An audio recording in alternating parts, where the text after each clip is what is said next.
Glory to Ukraine, to the defense forces. My name is Fakhrudin Sharafmal, and I'm Andriy Vihirinsky, a legal analyst. Andriy, good to see you. Good morning. We are opening our week with a new summary, a new review, not exactly from the world of international affairs, but I think we should start with what is happening in our country's statements. Let's start with Andriy Yermak, who, when asked to comment on the corruption allegations against Ukraine, said that Russia is trying to tarnish the image of the Ukrainian government by linking facts from the front line to this, while the front line is holding on despite corruption. The question is how we can comment on this situation, because it actually sounds like an excuse. In light of the scandals involving prosecutors' disabilities and bribery in recruitment centers, it's clear that corruption persists despite the ongoing front lines. Trying to connect the front line to divert attention from this issue is not a constructive approach. We can claim that our partners are Russian proxies, as they sometimes prefer to do, but that doesn't change the reality of the situation. We can say that the Russian Federation is to blame, but it was not the Russian Federation that took the bribes. Ukrainians took bribes and gave them too. We're starting the week with a delicate topic. The Center for Countering Disinformation highlights that corruption is being used by Russian Ipsos to falsely suggest that the Ukrainian government is profiting from the war, which is not true. So we have to start our discussion with this. The reports published by our law enforcement agencies, including those with photo tables and photo albums attached to them, indicate that our law enforcement agencies are working to identify those corrupt practices that exist at a given time and place in Ukraine, where martial law has been imposed.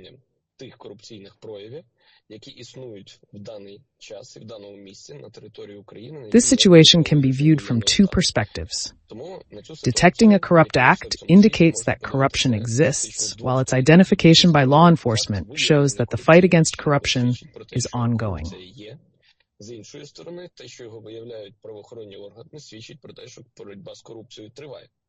Andriy Borisovich Yermak, explaining his position to the media, apparently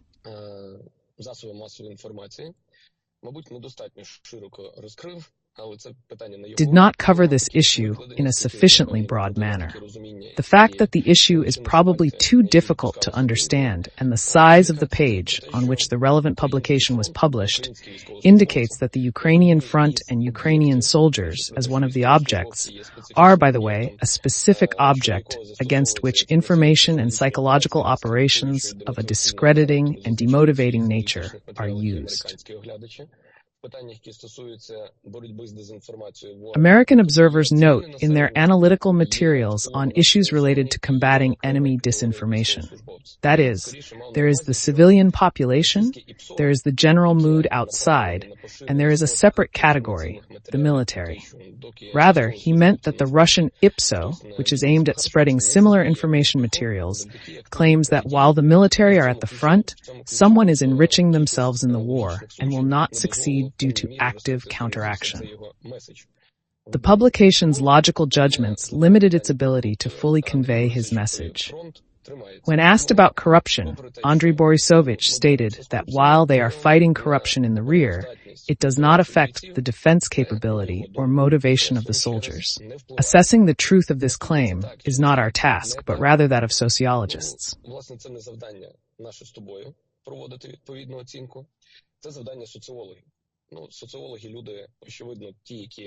Obviously, sociologists are unlikely to conduct surveys among military personnel on the front line or on the line of combat. After all, military personnel have other things to do besides answering questions from sociologists. But at least in the rear, they conduct relevant polls. and in my opinion, last week, the citizens of Ukraine, answering questions about the factors that lead to the fact that the country may be moving a little bit in the wrong direction, identified the key problems for the country, defining them as corruption and war, or rather, war and corruption.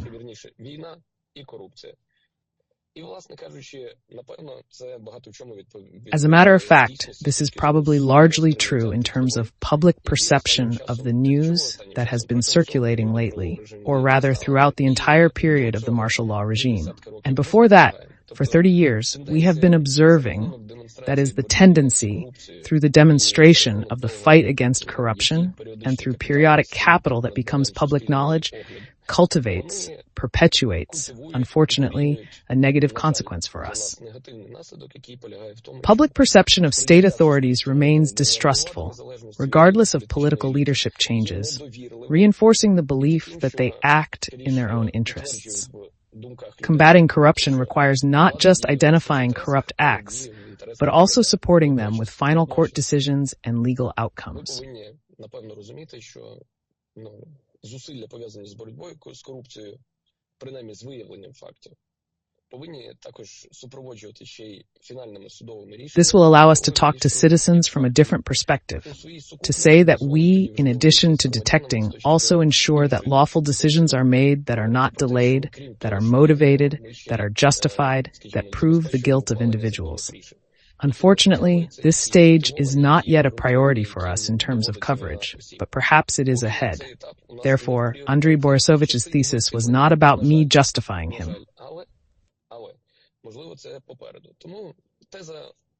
It's just a fragile topic, and we need to try to find additional explanations that he may not have been able to express. It is in the plane of projecting the facts of corruption on Ukraine's ability to defend itself and on the motivation of the soldiers on the front line, that is, the defense forces. That's the key to his answer, in fact. And he did not deny the fact that the facts revealed by law enforcement agencies indicate that really unworthy actions are taking place. By the way, this is not his only statement, as he also said that in order to start negotiations with the Russian Federation, its troops must withdraw to their positions as of February 24th, 2022. Given the fact that it is not us who are advancing on the front lines, but the Russian Federation, given that they have the ability to dictate their terms, Russia cannot be asked to withdraw. It must be pushed back to its borders on the battlefield. Only then might dialogue be possible, though they view these territories as part of their constitution and equate giving them up with losing their land. We need to conduct an ontological analysis over the next 3 months. Знову ж таки, нам потрібно проводити онтологічний аналіз, принаймні на дистанції 3 місяців. І when the Kursk operation began, Andriy Yermak gave an interview to Yevropeyska Pravda, emphasizing our full commitment to Zelensky's peace plan. This plan, which remains unchanged despite some of Yermak's comments, stipulates that communication can only start after troops are withdrawn to the 1991 borders, not the 2022 borders. Від якого ми поки що не відмовлялися і поки що не переглядали, хоча з даного приводу теж є там певна заява пана Єрмака, я думаю, Therefore, in this part, for example, the public appearance of Andriy Yermak in foreign publications seems to have changed over the past 3 months. That is, the moment when certain negotiations begin may be the withdrawal of troops to the existing borders or the demarcation line that existed as of 2022. This is not a new thesis, is voiced by Volodymyr Zelensky at the end of last year, perhaps in the spring of this year, when he said that we should ideally try to reach the boundaries that existed before 2022, because, it is so difficult to win back. Then we need to move on to a certain form of communication. In this story with the thesis concerning the 2022 demarcation line, we have made a circle that we once voiced, then abandoned against the backdrop of the Kursk operation, and now it is reappearing. The problem is that this is the Ukrainian position, and we are now trying to understand whether our position is really changing, whether it is becoming softer and more constructive, whether we can afford it, and whether it will not be a betrayal. Проблема полягає в тому, що це українська позиція, в якій от ми зараз, чи український медійний простір буде намагатися знайти, чи дійсно у нас змінюється позиція, вона стає... Someone will talk about red lines, I even know who, and so on. І чи можемо ми це собі дозволити, і чи це, власне кажучи, не зрада, хтось буде розповідати про червоні лінії, навіть знаю хто, і так далі, і тому подібне. But there is one key problem in this discussion. It is not 2022, it is 2024, and from 2022 to 2024, not so much in terms of international law, but in terms of the aggressor country's assessment of the 4 regions of Ukraine that they consider to be annexed to Russia, the position on these territories has changed. As of the beginning of 2022, neither Luhansk nor Donetsk regions were annexed to the Russian Federation in violation of international law, and there were no referendums and so on. And we are not talking about Zaporizhzhia and Kherson regions at all. Despite Putin's claims in 2022 that the issue of Crimea was resolved, the Istanbul agreements reopened the possibility of discussing Crimea's legal status in 10 to 15 years. In 2022, Russia established a physical presence in Kherson and Zaporizhzhia, expanded its occupation in Luhansk and Donetsk, and maintained a partial presence in Kharkiv. This has changed the understanding of the situation for both Russia and its citizens, who now face criminal liability for questioning the country's territorial integrity or sovereignty. Розширює плацдарм окупації на території Луганської і Донецької області, частково знаходиться на території Харківської області, і, власне кажучи... Russia's constitution now classifies Ukrainian territories as allegedly annexed, impacting its citizens, election candidates, and officials. This claim is not recognized by the international community, which condemns it. The challenge is that before negotiations can begin, Russia has publicly demanded the withdrawal of Ukrainian troops from these areas.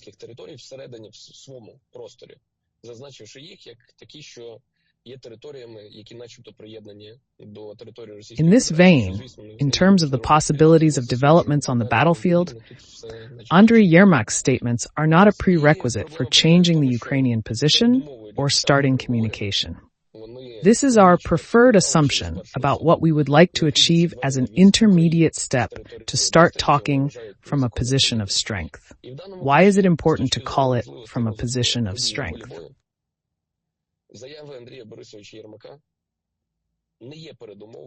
Because at the moment when we manage to push the enemy to the borders of 2022, it really should be a fairly strong position that is materialized on the battlefield, confirmed by large volumes of arms supplies and huge financial resources.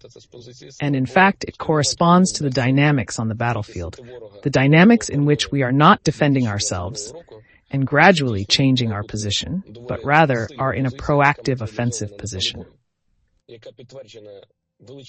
Probably none of the military observers or think tanks speak about this as a fact that exists or can become a reality in the foreseeable future.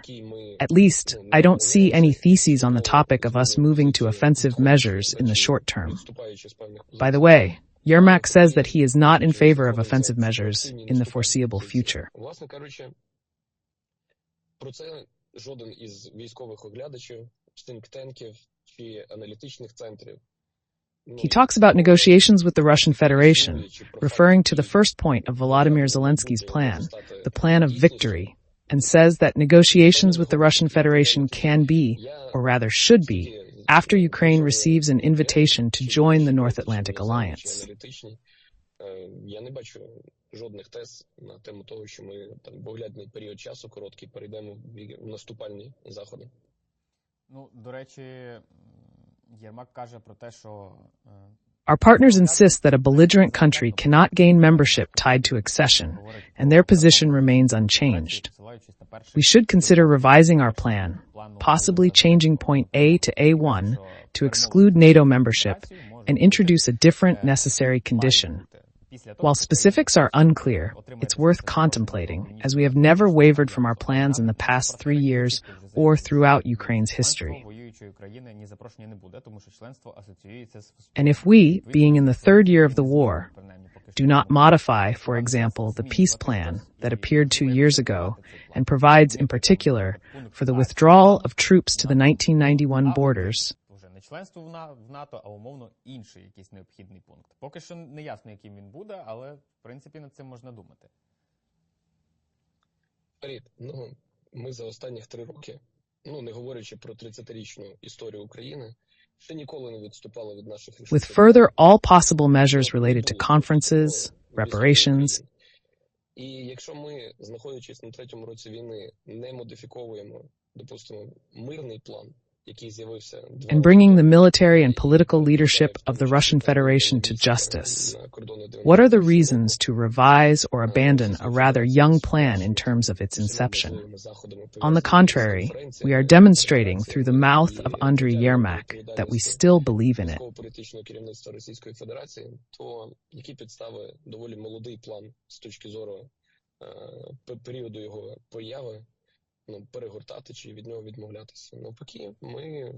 And given that the domestic plan is supposed to ensure unity in the country, we must also believe in it.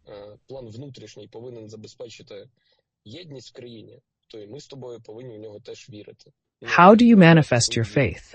Only rhetorically in this case. Rhetorically, this means not allowing any doubts about the possibility of implementing this plan, even if such doubts arise from the point of view of reality. Therefore, in terms of rhetoric, Andriy Borisovich says that we must have everything in place, and at least 2022 for the withdrawal of troops, plus an invitation to NATO, and then we will sit down at the negotiating table. At the same time, these same words, in fact, go to some extent against everything that we have discussed, read, everything that our partners have explained to us that this is impossible. That's basically it.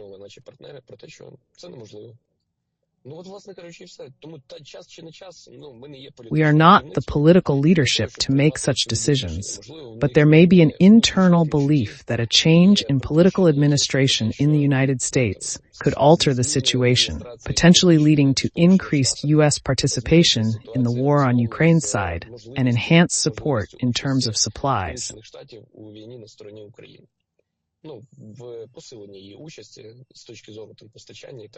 Last night, Bloomberg published an article mentioning representatives of the Returned Vessels Foundation. Both the Ukrainian Foundation and foreign analysts suggest a high-risk scenario where the Russian Federation's formula for supplying us with weapons and training our personnel may fail and cease to be effective, even according to their assessments.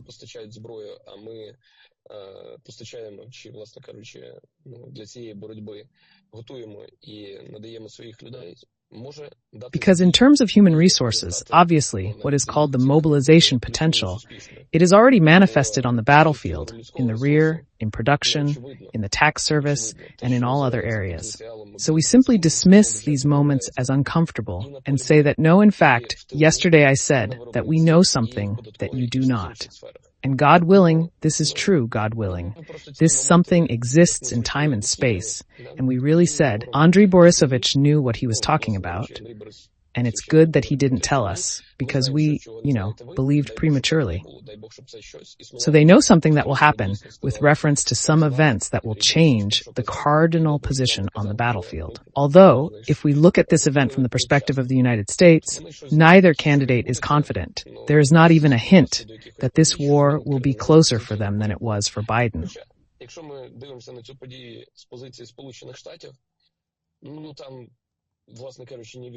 Not to mention Biden's position, which is offered to observers on the pages of Mr. Woodward's books, which is also, to put it mildly, not radically decisive in terms of achieving our goals in the war.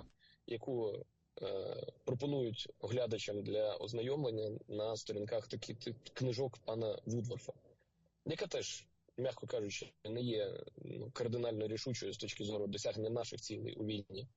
Тому So I'm at a loss, to be honest, as to what to say to our viewers with reference to what the political leadership, to a large extent in the material world, counts on when such theses are voiced. By the way, I don't even know how to properly summarize or begin with this news, because we all know that we rely on our friends and partners for many of our plans, expectations, and so on. До цієї новини всі ми прекрасно знаємо, що в багатьох наших планах, там, очікуваннях і так далі покладаємося на наших друзів і партнерів. But our partners are not always decisive. I'll probably move away from Yermak a little bit now until this hour, but I think we'll have time to come back to him afterwards. An interesting moment is scheduled to take place today at 13 Kyiv time. The Secretary General of the North Atlantic Alliance, Mark Rutte, is to comment on the deployment of DPRK troops in the Russian Federation. Should we expect any dramatic changes in the statement, rhetoric, perhaps in the reaction to it, or in the further consequences for Ukraine, i.e. an increase in aid, an additional package, harsh reaction, condemnation, and so on? Or will it remain in the same rut it has been in since the first statements, as soon as information emerged that the DPRK was coming here to participate in the war? Andriy Yermak said that we are actually already at war with North Korea, although I think that such a statement is premature.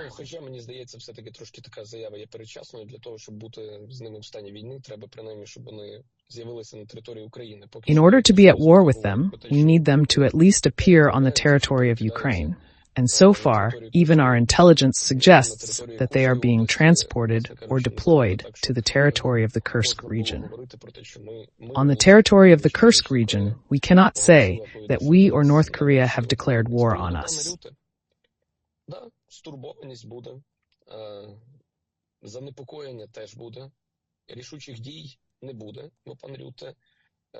Regarding Rutte, there will be concern and anxiety, but no decisive action, as he is not the key decision-maker for increasing assistance to Ukraine. It is likely that the international community will be urged to apply pressure for de-escalation, effectively reducing the conflict to a bilateral war on Ukrainian territory.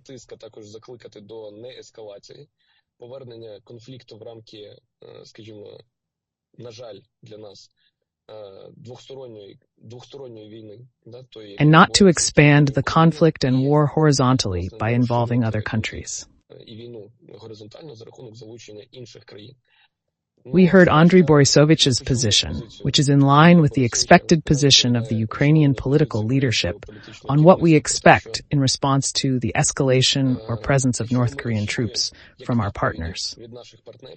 На ескалацію чи присутність військ Північної Кореї, це надання дозволу. This includes authorization to strike targets deep within the territory of the Russian Federation. Secondly, we expect to strengthen our capabilities by increasing the supply of military equipment. In this vein, we should note that at least until the end of the election campaign in the United States, адміністрація пана Джозефа Байдена разом з паном Остіном зробили все для того, щоб, ends the vote. The administration of Mr. Joseph Biden, together with Mr. Austin, has done everything to ensure that the past 2 weeks have been, give or take, calm in terms of events on the front line and in terms of expectations of additional aid packages.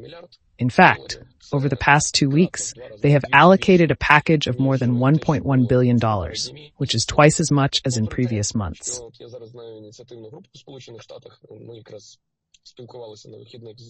I recently learned about an initiative group in the U.S. and spoke with a representative over the weekend. They noted that while the elections primarily focus on the White House, some senators and House representatives are also up for re-election. They encourage Ukrainian citizens, those of Ukrainian descent, and sympathizers in the U.S. to contact their congressmen, as reaching the White House is quite difficult.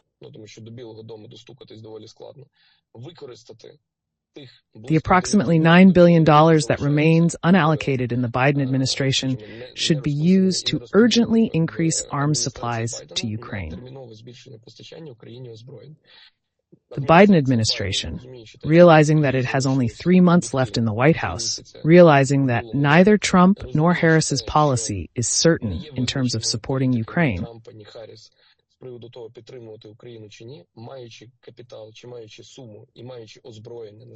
having the capital and weapons according to the statistics on stocks and warehouses, does not distribute this amount, that's all. Why are they doing this? This is the policy of the White House today. Is it right or wrong from the Ukrainian position and from the position that is most likely supported by our presidential office? It is wrong from the point of view of the battlefield. And we can say that it is also wrong, but it is American policy. It is democratic policy. Given the draft budget for 2025, there will be no more than the $9 billion that we have today, because there are separate lines that relate to new powers for the White House administration. In this vein, speaking of democracy, you mentioned that we can summarize our conversation by saying that Yermak also mentioned elections in his speech. President Zelensky wants to hold elections, but only after the war. I recall that our friends and partners insisted on holding elections, or rather recommended that they be organized as far as possible in times of war. Is this appropriate? Does it make sense? Maybe it's a cry, as you say, but there is news about thousands, and it looks like a story in a country where there is a deficit. But it is, and then there is news about the election. I don't know if it's appropriate, but the news about the 1,000 appeared an hour before the explanation of what it was for. I predicted that this was more of a marketing story related to the popularization of the Ukrainian cashback system, i.e. buy Ukrainian. This is how it is explained, because Ukrainian cashback is a stimulation of domestic production, and stimulation of domestic production is good in terms of GDP. Therefore, most likely there are calculations that the 1,000 issued can bring more than 1,000 from the point of view of each consumer next year. Бо український кешбек – це ж стимулювання внутрішнього виробництва, а стимулювання внутрішнього виробництва – це добре з точки зору ВВП. Тому, скоріш за все, in fact, each consumer will pay more than 1,000 next year when taxes change. And most likely, as part of cooperation with the International Monetary Fund, we will be forced to return to market pricing in the housing and utilities sector. These are not very optimistic things, but this is life. Вимушені повернутися до ринкового ціноутворення в сфері житлово-комунальних послуг. Це не зовсім оптимістичні речі. Але таке життя. We still have room to grow in terms of tax burden, given the historical practice of the United States during wartime, in particular the Second World War and Vietnam. So we always have something to appeal to in terms of experience. But when we talk about elections, again, we need to follow up on this issue that we started discussing with you, which concerns Russian espionage aimed at our military. Andriy Borisovich emphasized that the military is included in the election process, stating that the president has made it clear all members of the armed forces of Ukraine should be able to vote. As long as this is not possible, there will be no elections. I'm highlighting this motivation because it resonates with the electorate that Zelensky's political opponents are currently trying to target ahead of the upcoming elections. A former president, aiming to regain office, claims to handle military personnel matters better than the current government. In response, Zelensky's political team emphasizes their reliance on the military's position in issues related to countering disinformation and elections, recognizing it as a significant group within the population. Всі питання, які стосуються там протидії дезінформації чи питання, які стосуються виборів, ми покладаємось, апелюємо і And even after the legal regime of martial law ends, these will be the people who need special social protection and guarantees from the state. These people will largely determine the course of the upcoming elections. And now the question is not whether it is possible or impossible to hold elections under martial law. This is not a technical issue, but rather a question of ensuring the principles of elections, which provide for a competitive process. And what kind of competition can we talk about if we have at least 4 channels, some of them state-owned and some commercial, that communicate with the public in a mode of countering disinformation and in a single marathon mode? And there it seems that the position in the Verkhovna Rada has not changed and will remain in effect as long as the legal regime of martial law exists.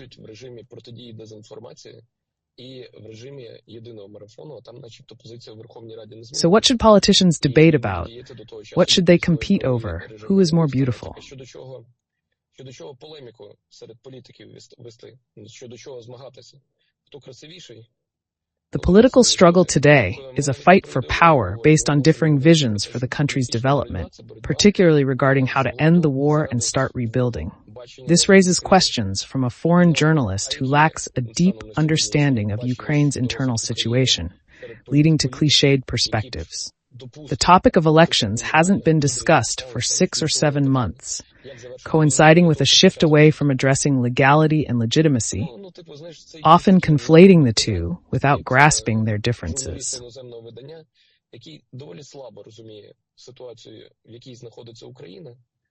Доволі слабо розуміє внутрішню ситуацію в країні. І тому йде по шаблонним словам, шаблонним темам, широкими мазками. І тема виборів, як на мене, вона не звучить у нас уже щонайменше місяців 6-7. Рівно в той момент, коли ми перестали, скажімо, обговорювати питання, нарешті, мені здається, що ми перестали обговорювати питання. So I think this is not the most valuable information. We're not really thinking about elections from the point of view of Ukrainian society. We're rather thinking about, well, actually, I think we ended last week's show with a discussion of the fact that about 70% of Ukrainians don't see a political force for which they would be willing to vote. This also says a lot in terms of the competitiveness and representativeness of the upcoming election campaign. Це теж багато про що свідчить з точки зору змагальності і репрезентативності майбутньої виборчої кампанії. Well, in the end, maybe it's good that we stop discussing it, because I remember our first streams, our first recordings, where we discussed legality and legitimacy, and it was very, very strange that in the 3rd year of the war, we still have to discuss such things. But it often happens that we will do this with you in order to make sure that people are not affected by the issue of legitimacy. The question of legitimacy is always a question of social support or sociological support, which is not a fundamental priority in terms of the principles of democracy, the principles of, say, stability and inviolability of government institutions. Very wise. Andriy, thank you for the conversation. We won't say goodbye to you for long because we will see you again tomorrow. See you then. See you.